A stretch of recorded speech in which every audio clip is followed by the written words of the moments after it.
여러분 안녕하세요. 동글동글 동화나라입니다. 오늘도 동화 들으시면서 편안한 시간 되시기 바랍니다.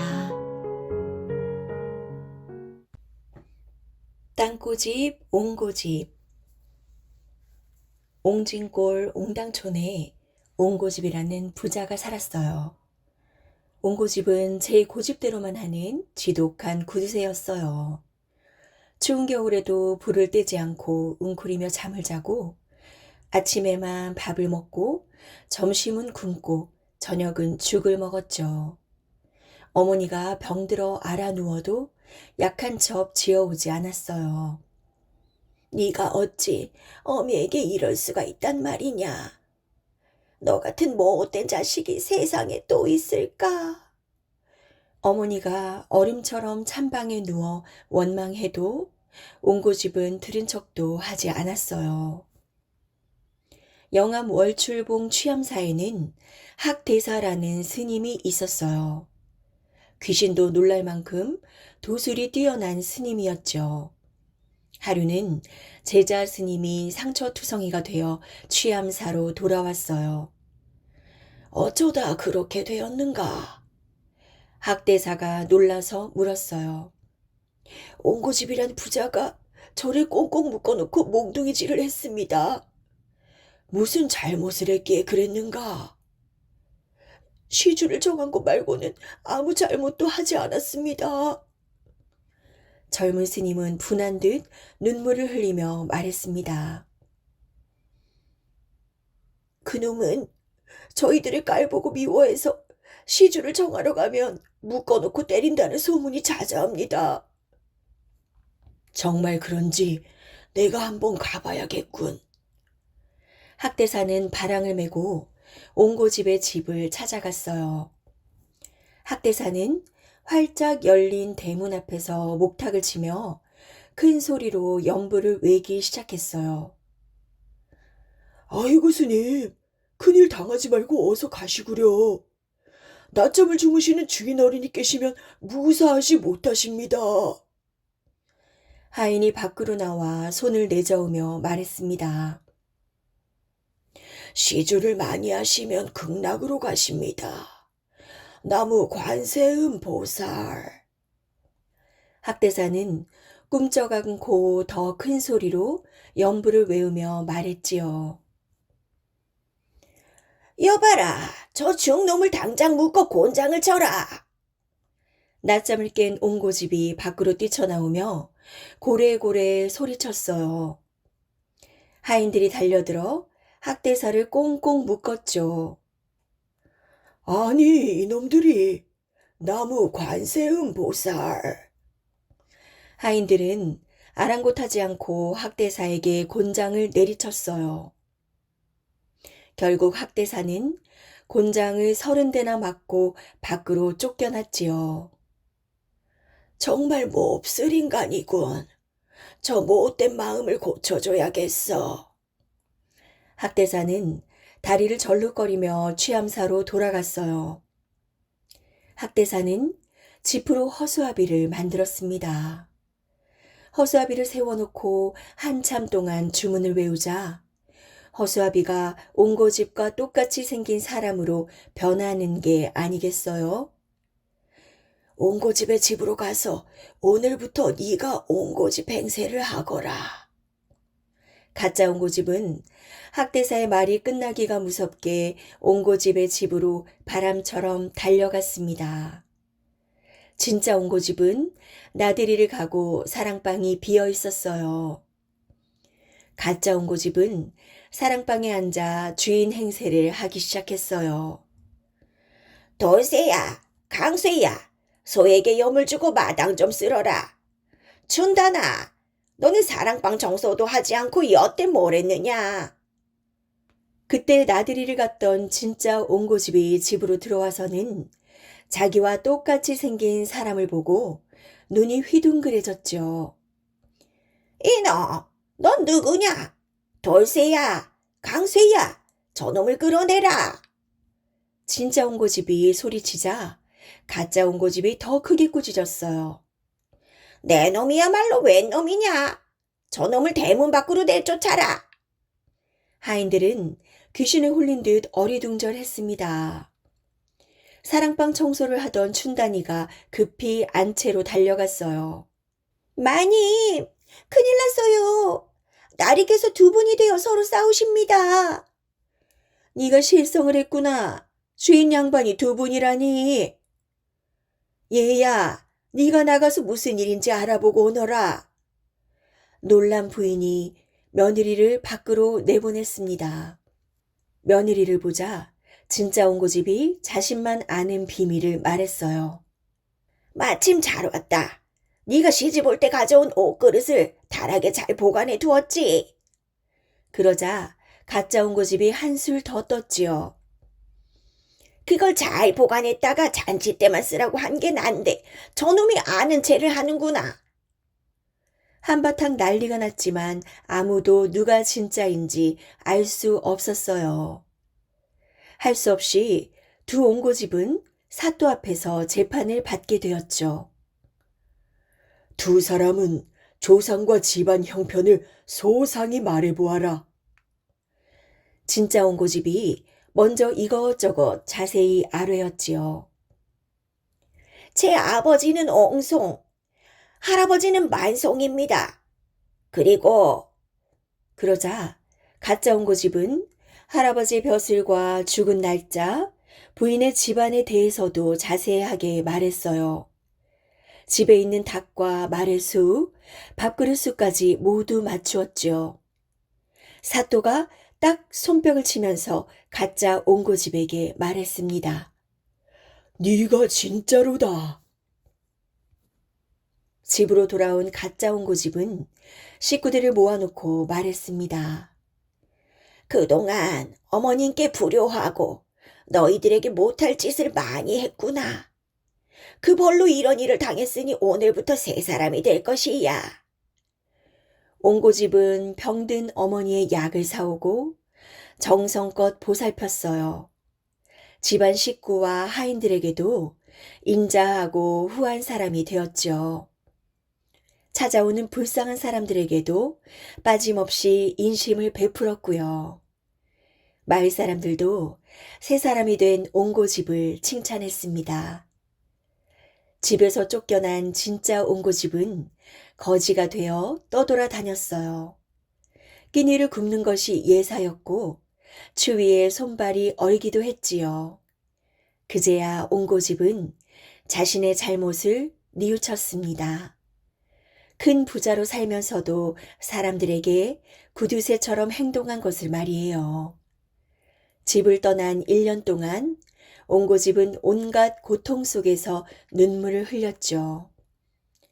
온고집은 차라리 산으로 들어가 죽는 게 낫겠다고 생각했어요. 나뭇가지에 목을 매달려는데 불쑥 한 도사가 나타났어요.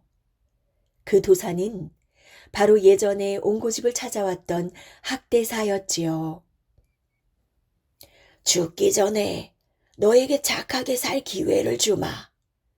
이 부적을 가지고 집으로 돌아가거라. 누더기를 입은 진짜 온고집이 대문에 들어섰습니다. 에그머니나, 저 가짜가 또 왔네. 여보, 이리 나와 보세요. 부인은 온고집에 있는 사랑방 문을 활짝 열었어요. 그런데 방 안에는 온고집 대신 허수아비가 덩그러니 놓여 있었죠. 여보, 놀랄 것 없소. 내가 진짜 온고집이요. 학대사님이 못된 나를 새 사람으로 만들려고 그랬던 거라오. 진짜 온고집은 부인의 손을 꼭 잡으며 눈물을 흘렸습니다. 그때부터 온고집은 가짜 온고집보다도 더 착한 사람이 되었답니다. 심술쟁이 원님. 옛날 어느 마을에 마음씨가 고약한 원님이 있었어요. 그 원님은 자기 욕심은 다 챙기고 남이 편히 지내는 것은 가만히 두지 못했죠. 마을 사람들은 그 원님을 심술쟁이 원님이라고 불렀답니다. 찬바람이 쌩쌩 얼굴을 핥히는 겨울이 되었어요. 어휴, 추워. 이방은 마당에 피워놓은 모닥불에 몸을 녹이고 있었어요. 이방! 이방, 어디 있느냐? 원님이 부르는 소리에 이방은 덜컥 겁이 났습니다. 오늘은 또 무슨 일을 시키려고 저러시나? 이방은 느릿느릿 원님 앞으로 다가갔어요. 지금부터 마당에 큰 구덩이를 파게. 구덩이에 뭘 묻으시려고요? 뭘 묻든지 알 것 없네. 자네 키보다 더 깊게 파. 원님은 말을 마치고 방문을 획 닫아버렸습니다. 이방은 발로 땅을 툭툭 차보았어요. 땅은 꽁꽁 얼어 아주 단단했어요. 이방은 손을 호호 불며 언 땅을 곡괭이로 쿵쿵 찍었습니다. 사람들은 그런 이방을 보며 혀를 끌끌 찼어요. 원님이 오늘은 땅에다 심술을 부리는구먼. 내일은 또 무슨 심술을 부릴까? 이방은 자신의 키보다 더 깊은 구덩이를 팠어요. 발도 꽁꽁, 손도 꽁꽁, 온몸이 꽁꽁 얼었어요. 원님, 구덩이를 다 팠습니다. 그래. 원님은 방 안에서 얼굴만 삐죽 내밀었어요. 구덩이를 어떻게 할까요? 흙으로 다시 메우게나. 이방은 어이가 없었어요. 다시 메울 거면 왜 파라고 하셨습니까? 자네 심심할까봐 그랬지. 얼른 도로 메워. 원님은 희죽희죽 웃기만 했습니다. 이방이 구덩이를 메우고 있는데 원님은 밖으로 나와 또 말했어요. 이방, 지금 당장 딸기를 구해오게. 예? 뭐라고요? 이방은 자신이 잘못 들은 거라고 생각했어요. 딸기가 아니라 땔감이지요. 딸기야, 딸기. 새콤달콤 딸기 말일세. 이방은 웃어야 할지 울어야 할지 몰랐습니다. 이 추운 겨울에 딸기를 어디서 구하나? 이방은 가슴이 답답했어요. 장터를 샅샅이 뒤졌지만 딸기는 보이지 않았습니다. 하루 종일 뭘 그리 찾으시오? 딸기요. 딸기를 찾고 있어. 장터에 있던 사람들은 모두 웃음을 터뜨렸어요. 심술쟁이 원님이 이 겨울에 딸기를 구해오래요? 이방은 힘없이 고개를 끄덕였어요. 그럼 도깨비한테나 부탁해 보시구려. 콜록콜록 콜록콜록. 이방은 감기에 걸렸는지 열이 펄펄 났어요. 도깨비를 만날 수만 있다면 산으로 가고 싶은 심정이었죠. 이방은 이제 그만 따뜻한 방에서 푹 쉬고 싶었어요. 원님의 환한 얼굴이 눈앞에 어른거렸지만 이방은 너무 피곤해서 집으로 와버렸답니다. 이방은 방에 들어서자마자 풀썩 쓰러졌어요. 아버지, 왜 그러세요? 아들아, 몸이 으슬으슬 너무 춥구나. 두꺼운 소미불을 덮고서도 이방은 덜덜 떨었어요. 이방의 아들은 밤새도록 아궁이에 불을 뗐습니다. 10살짜리 아들은 아주 착한 효자였어요. 날이 밝았어요. 아버지, 좀 괜찮으세요? 이방은 한숨을 내쉬었어요. 몸은 괜찮다만 무슨 걱정이라도 있으세요? 원님이 딸기를 구해오라는구나. 이방은 다시 힘이 쭉 빠졌어요. 아들은 이방의 손을 꼭 잡았습니다. 오늘은 아무 걱정 마시고 푹 쉬세요. 이방, 이방 어디 있느냐? 원님은 아침부터 이방을 찾았습니다. 안녕하십니까? 저는 이방의 아들입니다. 아버지가 몹시 편찮으셔서 제가 대신 왔습니다. 이방의 아들은 원님 앞에 무릎을 꿇고 앉았어요. 그러자 원님은 얼굴을 찌푸렸어요. 딸기도 구해오지 않고 꾀병을 부린단 말이냐? 추운 겨울에 딸기를 구하러 산에 가셨다가 뱀에게 물렸습니다. 이방의 아들은 훌쩍훌쩍 우는 척했어요. 이런 고얀 녀석, 내 앞에서 거짓말을 해. 원님은 이방 아들에게 버럭 소리를 질렀어요. 뱀은 겨울 동안 땅속에서 잠을 잔다는 것도 모르느냐? 예, 알고 있습니다. 이방의 아들은 또박또박 말했어요. 한겨울에 뱀을 볼 수 없다면 딸기도 구할 수 없습니다. 원님의 얼굴은 빨개졌어요. 원님은 이방의 아들에게 당한 것이 분했습니다. 뭐가 춥다고 이방은 병이 났단 말이냐? 얼마나 아픈지 내 눈으로 봐야겠다. 꾀병이면 너까지 혼날 줄 알아라. 원님은 이방의 아들과 함께 이방의 집으로 갔습니다. 원님, 추우니 옷을 두껍게 입으시지요. 이 날씨가 뭐가 춥다고 그러느냐? 한참을 걸어가자 원님의 몸이 바들바들 떨렸습니다. 아이 추워. 마을 사람들은 수군대며 원님에게 말했어요. 딸기가 나는 철인데 뭐가 춥다고 엄살이십니까? 원님의 얼굴은 딸기보다 더 빨개졌습니다. 재주 많은 삼형제. 첫째 밝은 도리는 눈이 밝았어요. 세상의 모든 일을 훤히 내다볼 수 있었어요. 둘째 힘센 도리는 힘이 무척 세었어요. 천하장사 10명이 와도 당할 수 없었죠.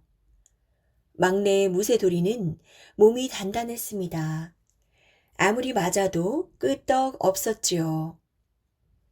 햇님이 서쪽으로 뉘엿뉘엿 넘어갈 무렵이었어요. 재주 많은 삼형제는 어느 마을에 다다랐지요. 정말 이상하네. 갑자기 밝은 도리가 걸음을 멈추었어요. 형님, 뭐가 이상하단 말이에요? 힘센 도리와 무쇠 도리는 밝은 도리를 바라보며 물었어요. 밝은 도리는 집집마다 우뚝 솟아있는 굴뚝을 가리켰어요. 지금은 저녁 때가 아니니? 저녁밥을 지으면 굴뚝에서 연기가 날 텐데 어느 집에도 연기가 나지 않아. 삼형제는 고개를 갸웃거리며 마을 안으로 들어갔어요. 엄마, 배고파요. 밥 주세요. 어린아이가 울며 보챘지만 엄마는 한숨만 내쉬었어요. 그 옆집에는 한 총각이 툇마루에 나와 있었어요. 총각은 얼굴이 헬쓱하고 기운이 하나도 없었어요. 이봐요, 어디 아프세요? 며칠째 굶어서 그렇답니다. 사또가 쌀을 모조리 빼앗아가니 먹을 게 하나도 없어요. 형님, 사또가 도대체 쌀을 어디로 가져간 걸까요? 힘센 도리와 무쇠 도리는 화가 나서 밝은 도리에게 물었어요. 어디 한번 찾아볼까? 밝은 도리는 눈에 힘을 주고 마을 먼 곳을 살펴보았어요. 밝은 도리의 눈에는 사또의 커다란 곡간이 보였어요. 포졸들이 곡간 앞을 단단히 지키고 있었죠. 쌀이 한 톨이라도 곡간 밖으로 나갔다가는 혼날 줄 알아.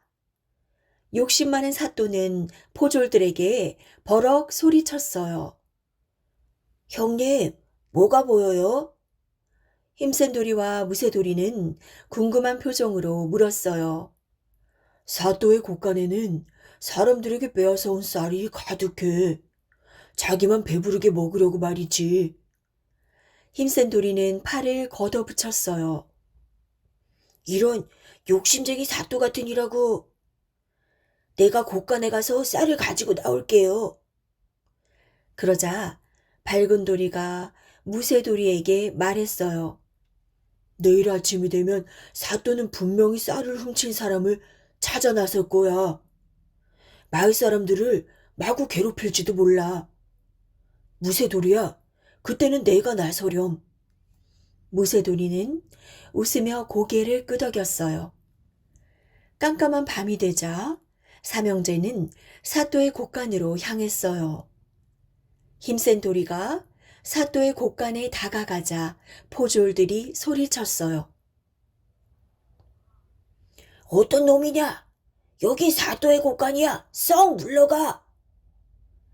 그 쌀은 사또의 것이 아니야. 마을 사람들의 것이라고. 포졸들은 힘센 도리에게 창을 들이댔어요. 힘센 도리는 재빠르게 포졸들의 창을 빼앗고 포졸들을 번쩍 들어올려 나무 위로 던져버렸습니다. 삼형제는 곳간 문을 부수고 쌀을 모두 짊어지고 나왔어요. 삼형제는 마을로 돌아와서 쌀을 나눠 주었습니다. 이 집에는 식구가 많으니 쌀 2가마. 이 집에는 식구가 둘이니 쌀 반가마. 무언가 툭 떨어지는 소리가 나자 마을 사람들은 집 밖으로 나왔어요. 마을 사람들은 마당에 놓여있는 쌀가마니를 보고 깜짝 놀랐어요. 귀한 쌀을 주시다니 정말 고맙습니다.